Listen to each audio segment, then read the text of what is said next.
Welcome to the PegLeg Podcast. I'm Greg Marshall. Today, I'm having a conversation with Brian Anderson, who I've talked to before on the podcast. Brian does play-by-play for the Milwaukee Brewers and Turner Sports on TNT and TBS. He does PGA. He's now the voice of NBA 2K. He's done some TV stuff, right? There's a lot of exciting things to talk about, but in the midst of all of that, what I want to talk about today is what happened on February 7th, 2023. LeBron James broke Kareem Abdul-Jabbar's all-time scoring record of 38,387 points during the game against the Oklahoma City Thunder. Brian called that game and that moment, and I want to hear the story from his perspective. Hi, Brian. Hey, Greg. Good job. You had all your facts in order. Yeah, I threw it together real quick, so I'm going to make sure I said things about Good to be with you again. Yeah, you too. In the studio, in the Dave Olson studio. Yeah, it feels very intimidating in here. It should feel that way. Before I ask you any questions, are you going to rap at some point? Yeah. Okay. But only if you do. So this it was so fun watching this call. I only really got to see like a short time before the shot. So I didn't have a lot of context for what had happened up to that point, which I want to talk to you about a little bit. But I want to play it first, the audio for it, and ask you some questions about it. So here we go. To the end of the third quarter, LeBron James, a shot at history, and there it is! LeBron stands alone! The NBA's all-time scoring record now belongs to LeBron James.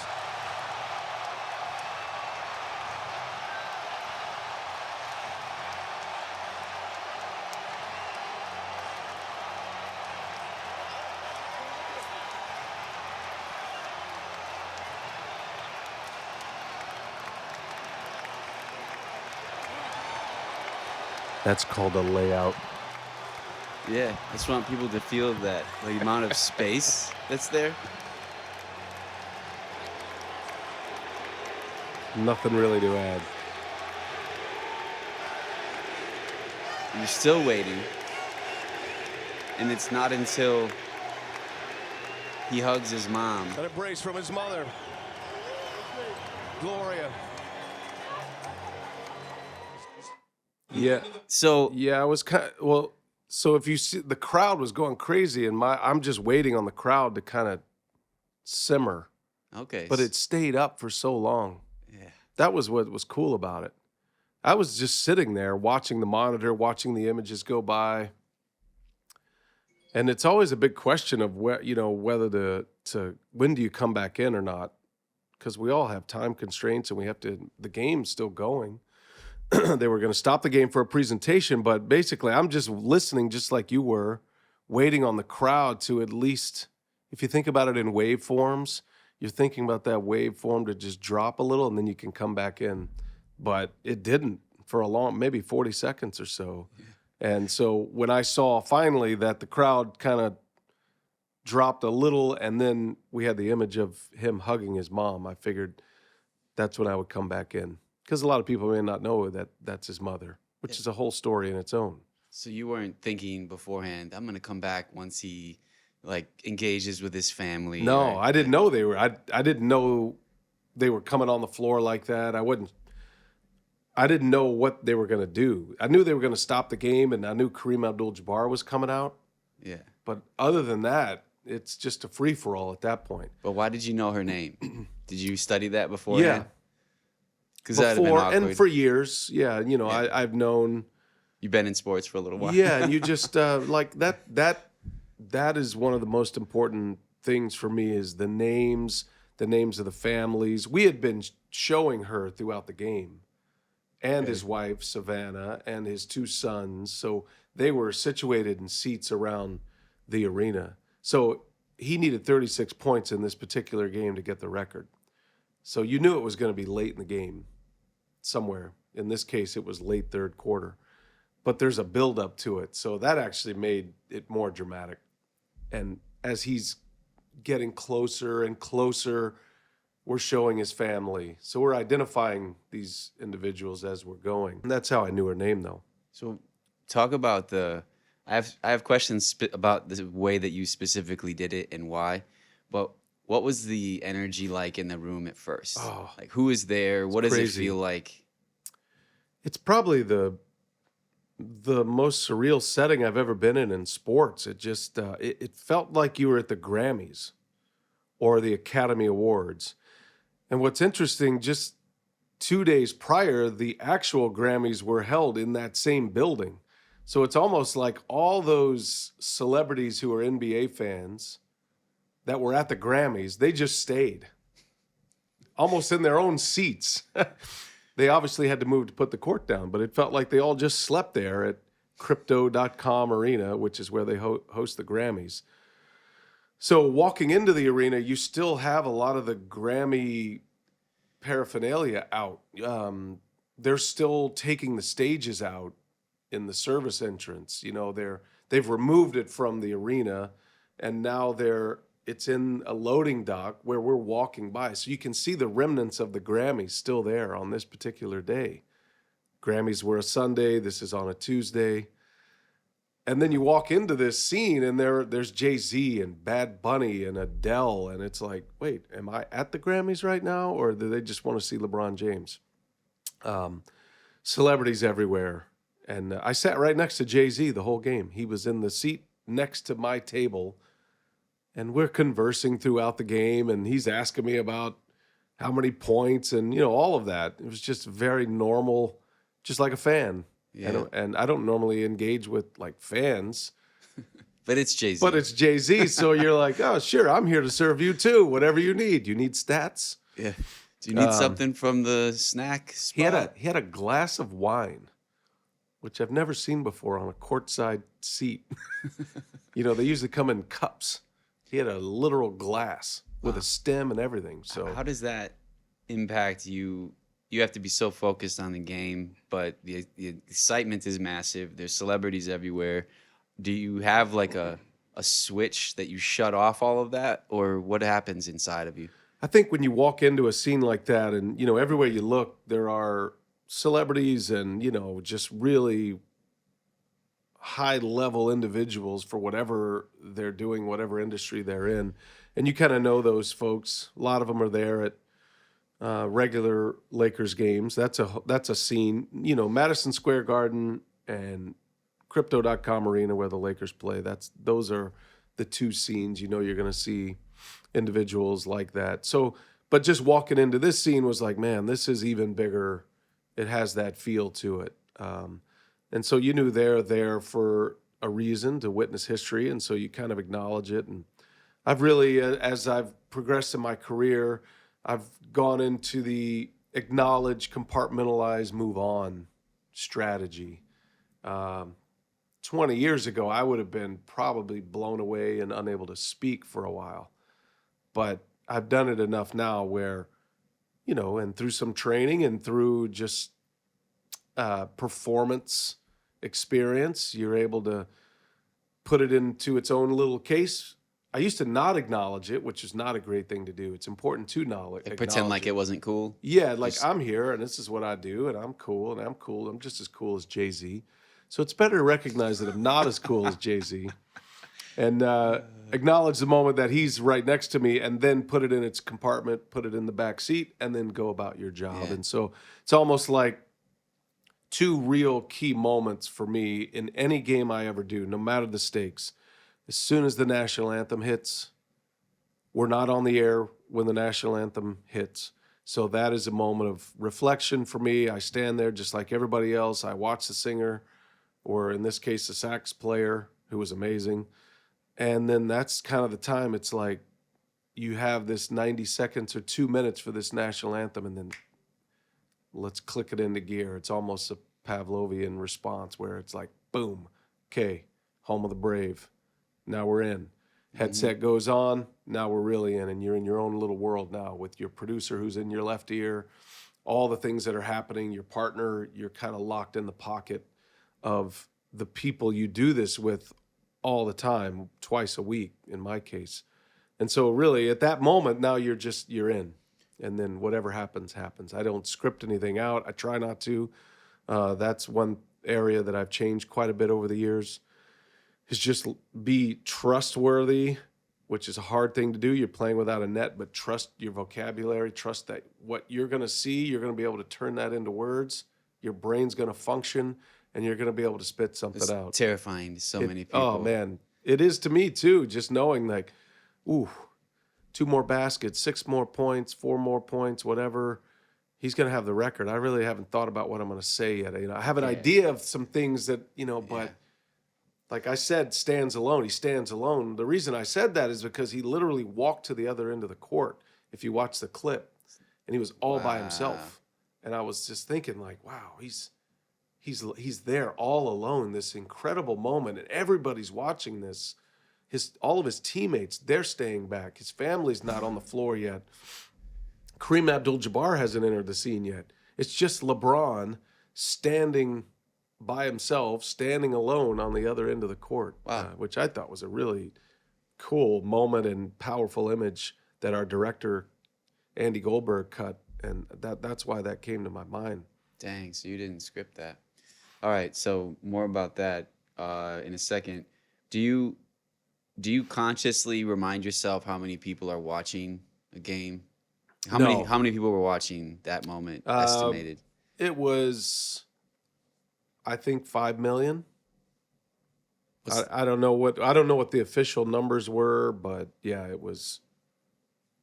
I think it was a 3.5 rating, maybe 5-6 million. But I don't think about that. Yeah, I've never purposefully moved on from that, because that's the kind of stuff that'll wreck you when you know, like, how many people are watching this. Yeah. And how many people are gonna watch it for all time with a moment like this. Mm-hmm. So that's, I will acknowledge that it'll be a big audience again, put it in a box, and then never open that box. So rewind the night before. I'm assuming you're in a hotel room in LA, getting ready for the game, which maybe means not thinking about it, or it's thinking about it. Are you thinking about the game as a whole the night before, or are you thinking about that moment more? Well, for this game, it was both. So you're almost doing a parallel tracks version of preparation. So your one track is the game, all the stuff that is involved in the game. That means all the stuff you would prep for Oklahoma City, the visiting team on this night. And they're a relatively young team and somewhat unknown to a national audience. So there was time spent on that, and then the Lakers and where they are, and just all the normal stuff you would do for the regular path of a team in this particular window in early February. And so that's one thing. So I do all that, and I was doing all that and doing my normal thing there. And then the LeBron history chase, that's kind of the second piece. And so you may do game prep, but then you break off and say, oh, LeBron, what's interesting. And for me, it was just questions that would pop in my mind. When was his first points? What was the details of that? How many points did he score in that game? He was 18 years old. So I go down the rabbit hole of questions that are interesting to me as he gets to this major achievement. He's going to be the all-time scoring champ in the NBA, probably forever. He's going to go over 40,000 points. This is probably going to be a record that's never going to be broken, even though they said that about Kareem's too. But so for me, like, what were the starting places of that? So I ended up on this major rabbit hole of listening to interviews when he was 16, 17 years old. I found an interview online on YouTube when he was a freshman in high school, and he was starting on the varsity, and just and he was playing football with Maverick Carter. Maverick Carter was his teammate, now his business partner. So that was the path. It's like, oh, that's cool. That's cool. Oh, I didn't realize his mother was 16 when she had LeBron. The father's not in the picture, which I knew, and that's a pretty famous story. But she raised him. But also, when Kareem broke the record in April of 1984, almost 9 months later, LeBron was born. So it was like 8 months and 3 weeks. So in my mind, I didn't say this, but in my mind, I'm thinking he was like legitimately conceived about the time Kareem Abdul-Jabbar goodness. breaks the all-time scoring record in 1984. Fast forward to December 30th, LeBron James is born.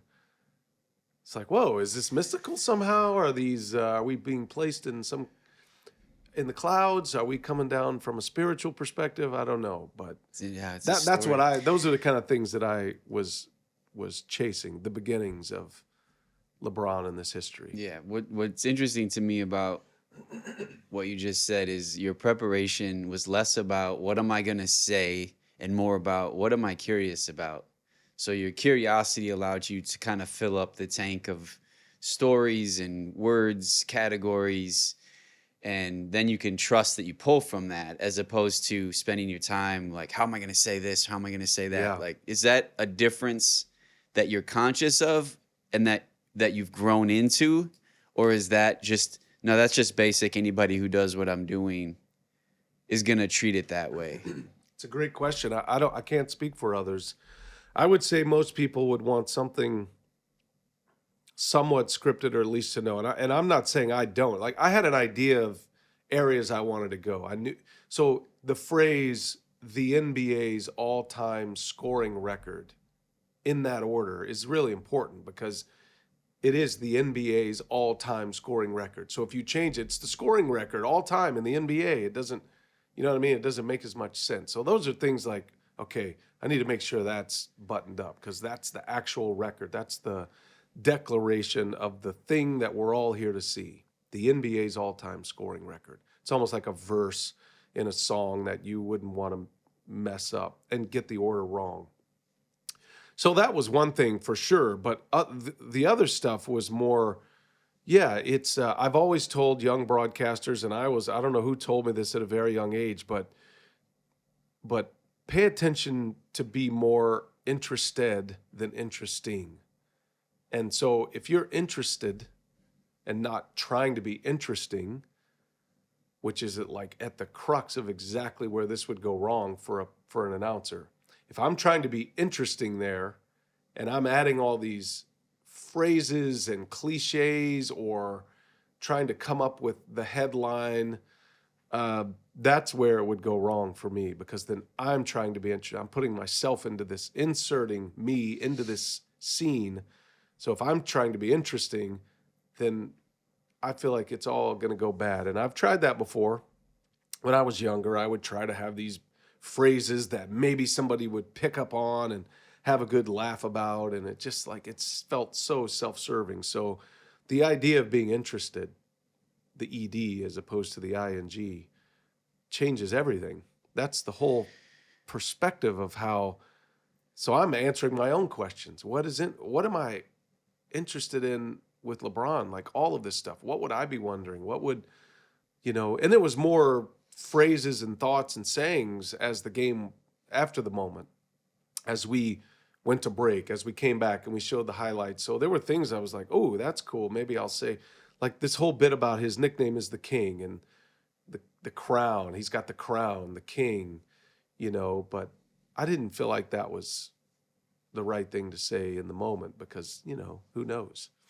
Who knows how people are going to look back on it. So we did all that later. I did all that later I thought it fit. So yeah, just being able to go, and that's the way my prep is always. And I love the prep. That's why I love what I do because I love finding out about all these athletes. And, everybody's got their own story, whether you're the 15th man on an NBA roster or you're LeBron James. It's an amazing accomplishment to even get to this point. Everybody's got a cool story, and I'm really interested in finding out those stories. So that's why I'm so motivated to learn about these players and tell their stories mixed in around the play-by-play. So that rhythm was totally normal for me to have this back and forth of, what are you interested in? Oh, let's go answer that. That means opening up the laptop, starting to dig all of that out there, putting the pieces together, the dates, when did he do this? When did he do that? How many points did he have? Who was on the roster? Ricky Davis thought he was the best scorer when the for the Cleveland Cavaliers in 2003. He thought LeBron James was going to be his sidekick. Turns out LeBron James, at 18 years old, in his first game, led all scorers, which is fascinating. And then his son Bronny is at the arena. He's 18 at that moment. And I'm thinking, whoa, when this kid's dad was breaking into the league, starting the scoring record, they were the same age. That's the kind of stuff that's cool. So I'm still, yeah, that's amazing. So the night before, you're digging into these stories, you're being curious, and that's happening just because you're interested in it. It's fueling, giving you the fuel for the tank tomorrow. What else is your routine that night to be ready? Try to keep it the same. Dinner, read, really the same. There's no, I try to change things up in my life. This is another thing where I know I'm a little bit different than most. And I've just found it works better for me if I change up the rhythm. Sometimes I'll put the mic post on the other side. Sometimes I'll sit on the other side of the table. Sometimes I try not to be, I don't know, I want to call it like superstitious in my habits, but I like to change my habits in order to change my brain. Was there any nerves, anxious energy? Oh, absolutely. You know, it's funny. I'll share a story with you. I don't know if I would never probably tell anybody but you this and all your millions of listeners. Here's the thing. So having gone through a few of these milestones, I learned this when I was working in golf, because I used to talk to golfers, and they always would say, I need to go through this experience to see how my body feels, how my body's going to react.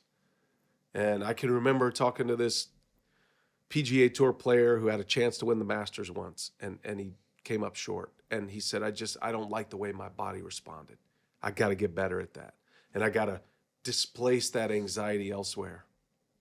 So this is a true story. So, that was years ago, and I learned how to think about it that way too. So in this game, I'm feeling really calm. And I've done a few milestones. I did the Seth Curry milestone. When he established a three-point record in the NBA, I called that. A number of years later, or before, I did the Trevor Hoffman milestone when he got to 600 saves. So I'd had a few big milestones that everybody's paying attention to. So that experience helps. But in this case with LeBron, I felt really calm, and I was just totally focused on the moment, the game, what's in front of me, the colors, the vibrancy of the arena. And then the play happens, and then we go to break. And typically what I'll do, I have a little notepad and a little pencil, and our producer, in this case, Tom Heights, will say, okay, coming back, we're going to do X, Y, Z. And I'll just usually write down little bullet points so he doesn't have to repeat it, because he's got a lot going on, and I'll just write it down. And Greg, I could not, my hand was shaking so hard. Now, I didn't feel this in my voice and my face. My voice was strong, and I felt calm. My brain was calm, but it was coming out of my right hand where I couldn't write words and read them. It wasn't legible. It was just violent shaking, like Parkinson's almost, where I had no control of my right hand in that moment. What happens in your head when you see that? And I was like, what? I don't feel that way. Why I was laughing at myself. Are you kidding? You can't. And I tried to write it again, and I couldn't. And I'm making the motion here of me writing, but it was just scribble. So your body was displacing the anxiety somewhere else, so that you didn't have to deal with it in the play. It was fine. All that anxiety was fine in my hand, because that didn't have anything to do with me calling this play. Yeah. Wherever it was. It wasn't in my voice, my vocal cords, my chest, my brain. Wow. It was in my hand, though, hard. So I was just laughing like I can't make a sentence. So wow. I only share that story because I want people to know that this is possible. This is a learned skill. And I go back to listening to this golfer. His name was Brandt Snedeker. Google him. And I remember just having these long conversations with Brandt about displacing your anxiety so you can perform on the golf course, or perform in anything you do, whether you're performing, you've been on stage, you've felt anxiety, I'm sure you're displacing that to be able to execute and, get into somewhat of a zone, but that has to come out somewhere. Yeah, typically just yeah. start breaking stuff, windows, tables. Maybe that's why rock stars ruin hotel rooms. I don't know. They're displacing. I didn't feel the need to ruin a hotel room after that, but Okay, so LeBron needs one more basket to break the record, and you say it's late in the third quarter. I can't remember exactly what you said, but then he's taking a fadeaway jump shot from pretty far back, and you choose to say a shot at history, right? That's what you said. Yeah, a shot at history. So it's not an easy shot. There's a risk he's gonna make it. How confident were you that was gonna go in? I don't know. That's a great question. You had texted me that afterwards. I really didn't even think of it that way. It seemed risky to me. So I guess let's say if he didn't make the shot. Yeah, and you just said a shot at history, and he misses. So good, and back come the Thunder on the other end. So you just and I wouldn't have said that again the next time. Like I wouldn't have put the needle on the record and just kept saying a shot at history, no good. A shot at history, no good. So I don't know what I would have said.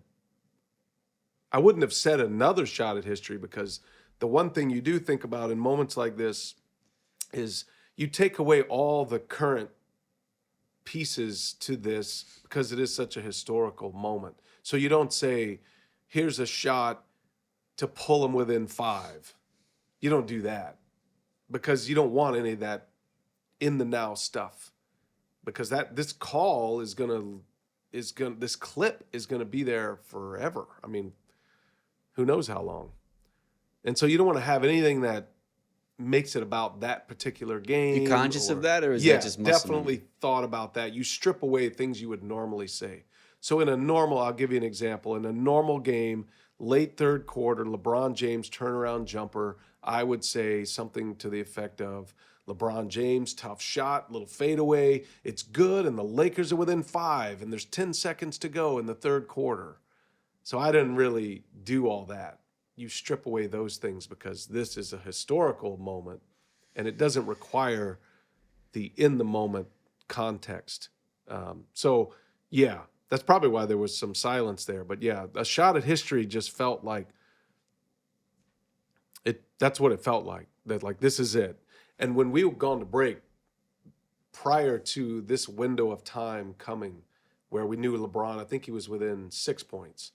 No, he was within 4 maybe. And I said, like, okay, we're going to commercial. I said, the moment of truth has arrived here.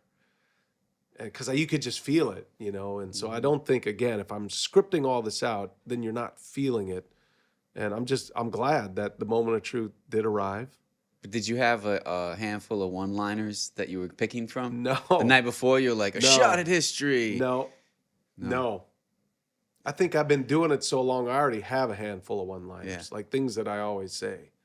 You have your menu of things that you would call whatever you see.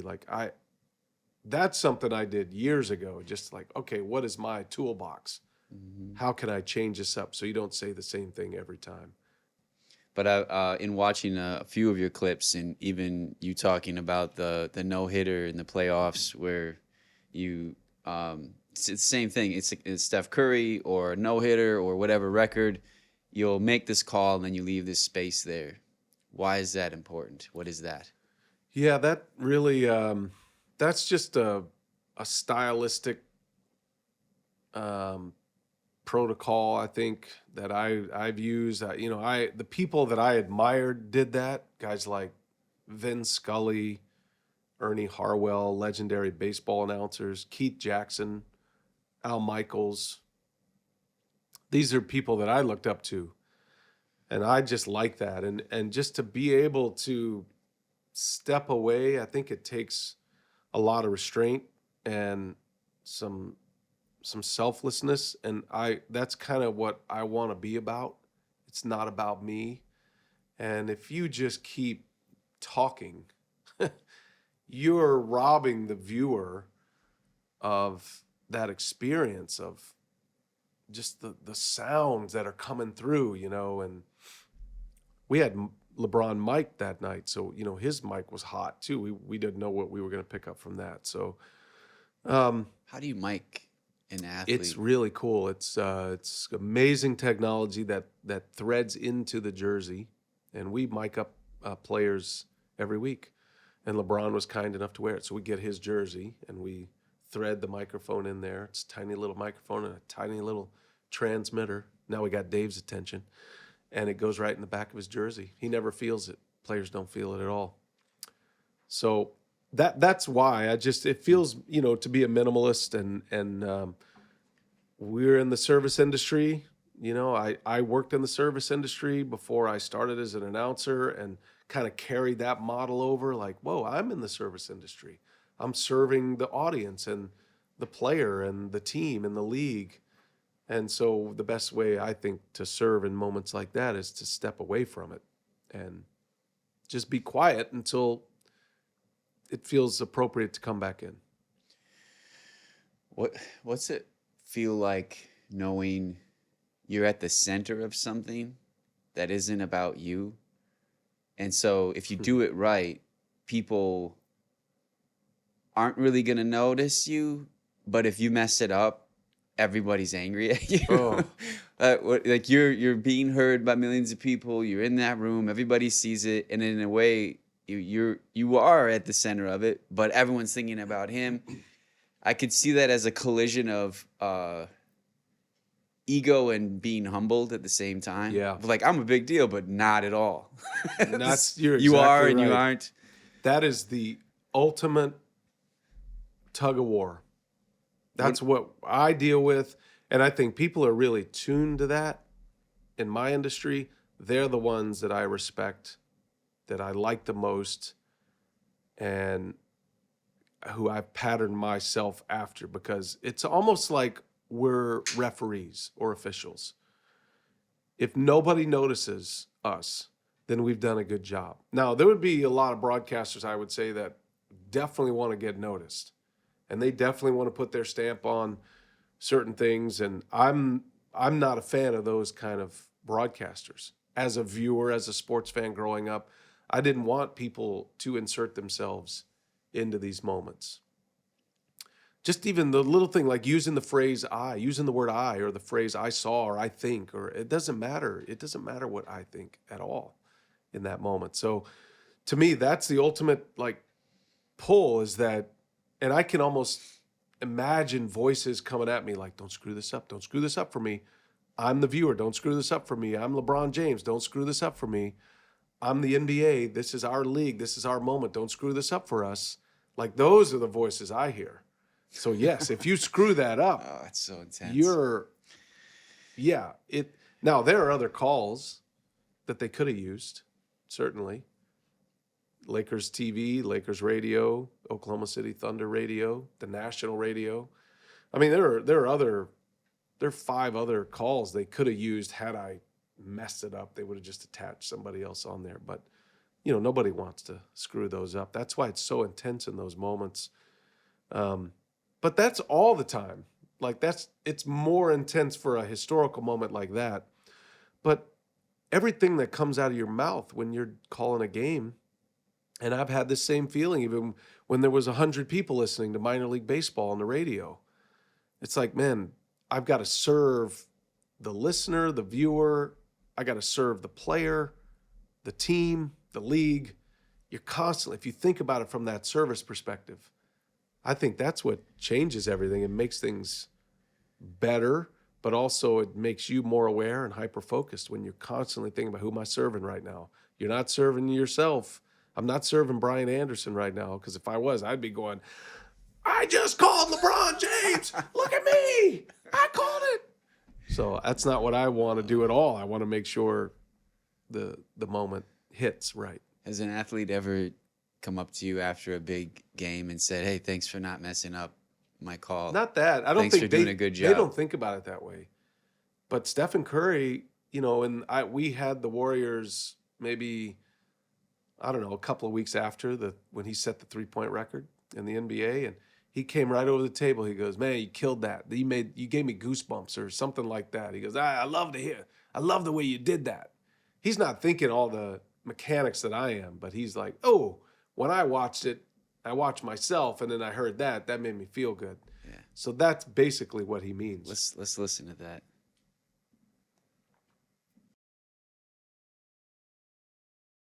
Here's Curry for the record. It's good! And there it is! Stephen Curry! The all-time three-point king in the NBA! That's awesome. That was a really cool moment because that was at Madison Square Garden. You knew this record was coming. It was a totally different vibe because, it's not the greatest record. It's a new way. The NBA's changed, so like three-pointers are coming more frequently. So that wouldn't have been a record that Oscar Robertson would have chased because they didn't have a three-point line, and then it wasn't something that anybody cared about. But it was a cool record, and it's an establishment of something that is going to be tough to be broken as well. But it was at Madison Square Garden. It had the same, this great stage and celebrities everywhere, same kind of vibe. And he only needed 2 starting that game. So that you knew that was going to come quick, whereas LeBron's, you knew it was going to come later.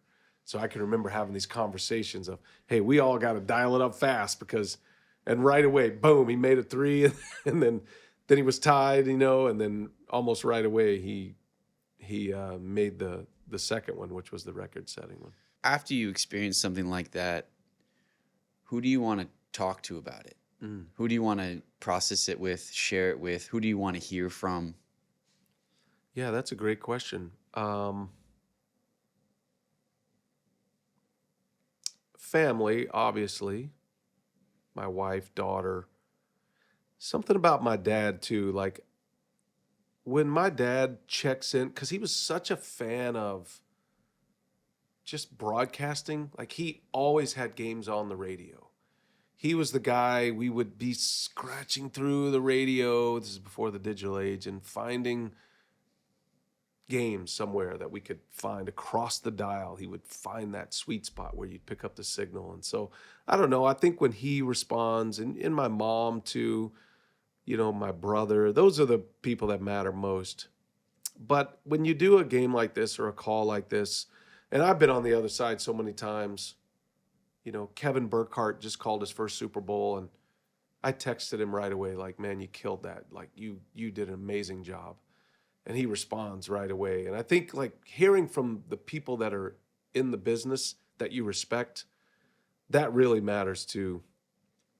Probably shouldn't, but those are your friends, and these are the people who, like, really know what it's like to be in a moment like that, in that seat. And so, when my phone, in this case, just starts lighting up with every recognizable announcer you can think of, and that's cool. Because and they've also been there in the times when you haven't done so well. Like, I had a pretty major mistake at the end of an NCAA tournament game once. And, when the same people who texted or chimed in then are now like, man, that way to go. I love that. That connection between, like, those who are in it when maybe you didn't get it quite right, and then those who hit you up when you did it wrong.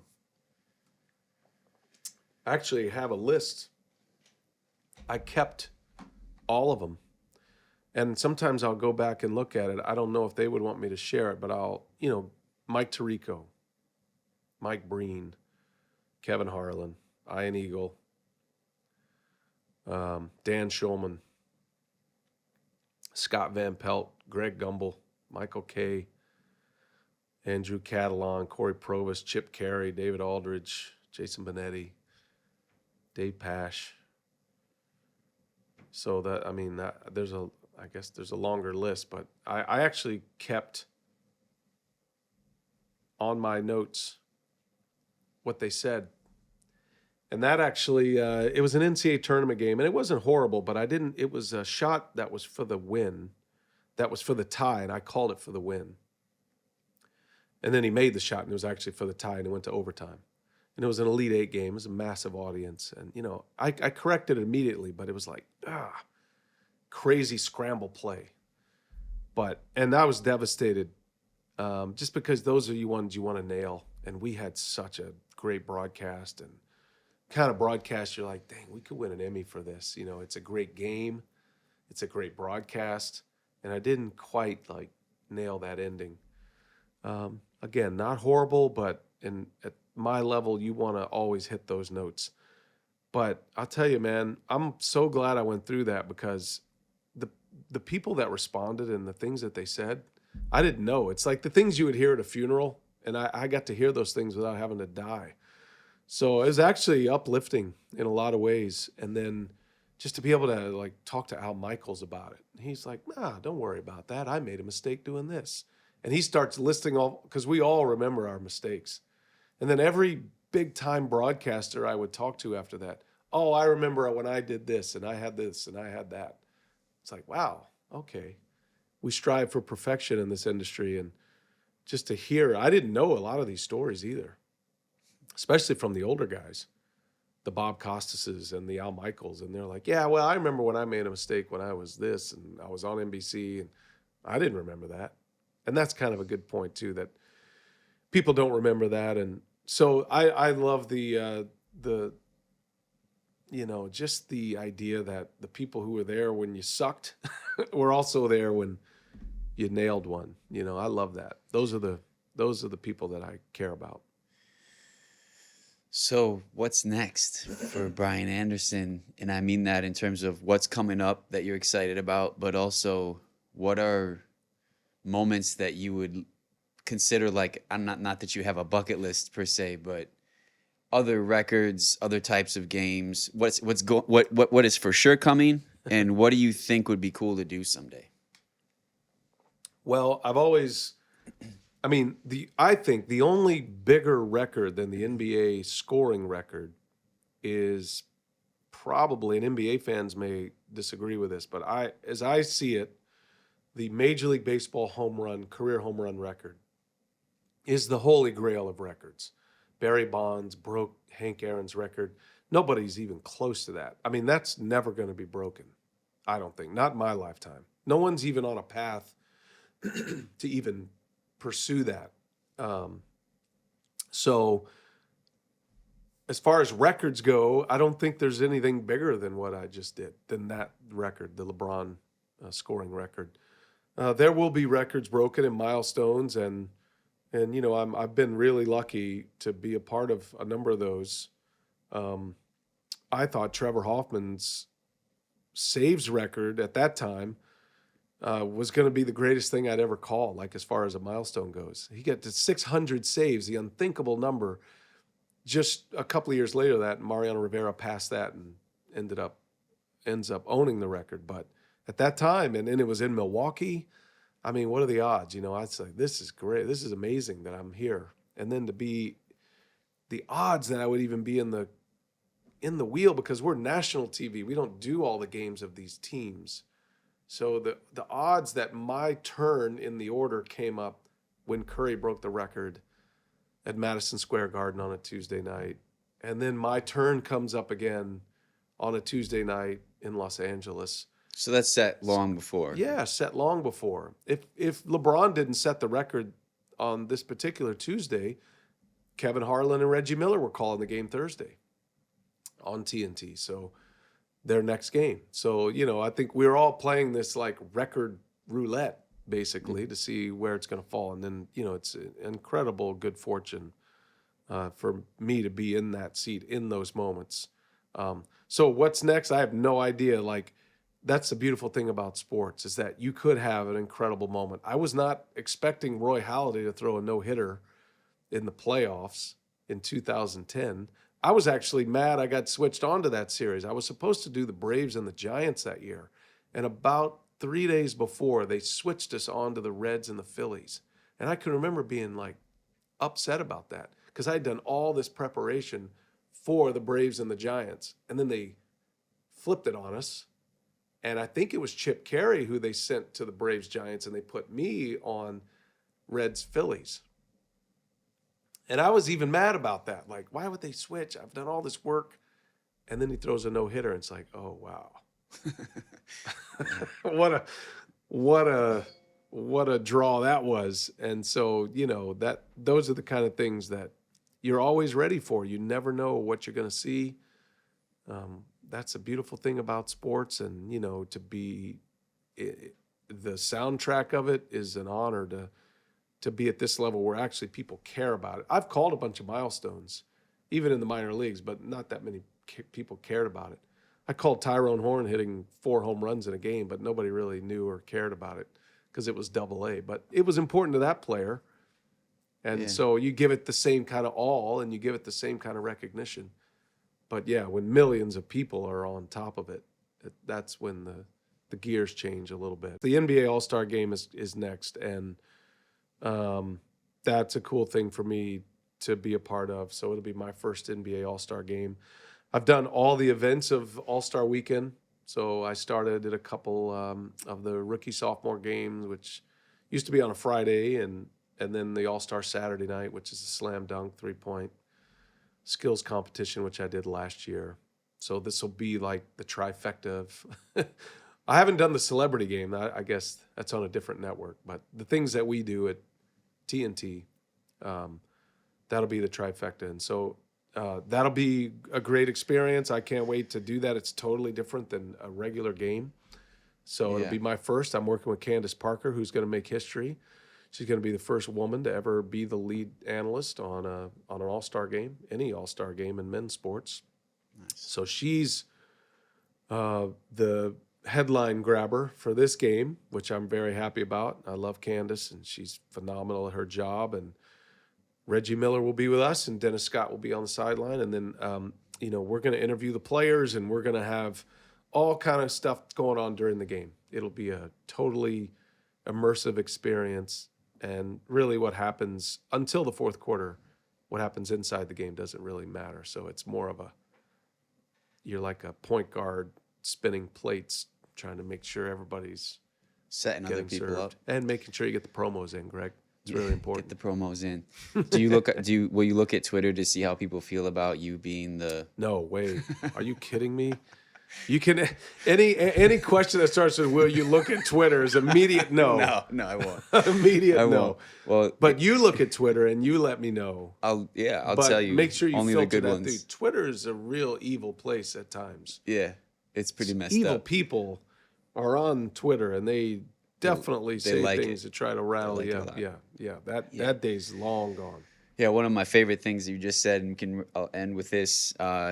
You talked about being in the minor leagues and you're announcing a game, and there's a player who does something that's really epic for that player, for that team, for that context, and putting your whole heart into it for what it is in that universe that it's in, and already having that muscle memory of, no, I've already done this. I've already done huge things, because you value the hugeness of that in its relativity to that moment.